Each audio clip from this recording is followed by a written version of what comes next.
លោកមេរទ្ធីថាពលរដ្ឋសំណូមពរប៉ូលីសកុំសកម្មផាកពិន័យពេកក្នុងកំឡុងពេលប្រេងកំពុងឡើងថ្លៃបានទេ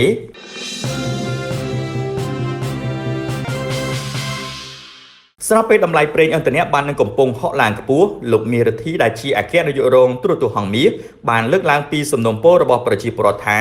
ប្រទេសជាតិកំពុងតែប្រឈមប្រេងឡើងថ្លៃជាសកលតើប៉ូលីសកុំសកម្មផាកពិន័យពលរដ្ឋក្នុងកលៈទេសៈនេះបានដែរទេយ៉ាងណាជំវិញការសំណុំពរនេះបានធ្វើឲ្យពលរដ្ឋជាច្រើនបានសម្ដែងការសាទរនិងស្នើសុំឲ្យថ្នាក់ដឹកនាំគួរតែពិចារណាពិនិត្យទៅលើរឿងនេះព្រោះថាការចាប់ផាកពិន័យរបស់ប៉ូលីសចរាចរណ៍មិនបានជួយសម្រាលទៅលើបញ្ហាគ្រោះថ្នាក់ចរាចរណ៍នោះទេតែជាការដាក់បន្ទុកបន្ថែមទៅលើការចំណាយរបស់ពលរដ្ឋពលរដ្ឋបានបន្តថាប៉ូលីសចរាចរណ៍នៅតែបន្តសកម្មភាពពួនស្ទាក់ចាប់ពលរដ្ឋតែមិនសូវឃើញមានវត្តមានប៉ូលីសចរាចរណ៍ប្រមូលផ្ដុំគ្នាដើម្បីសម្រួលចរាចរណ៍ជូនប្រជាពលរដ្ឋនៅពេលដែលមានបញ្ហាកកស្ទះនោះឡើយ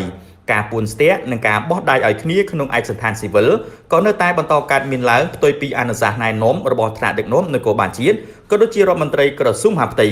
ដូច្នេះពលរដ្ឋសង្ឃឹមថា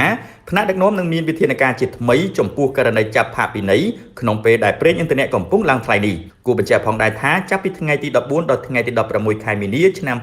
2026តម្លៃប្រេងសាំងធម្មតាត្រូវលក់ 5,200 រៀលចំណែកប្រេងម៉ាស៊ូតត្រូវលក់តម្លៃ 6,400 រៀល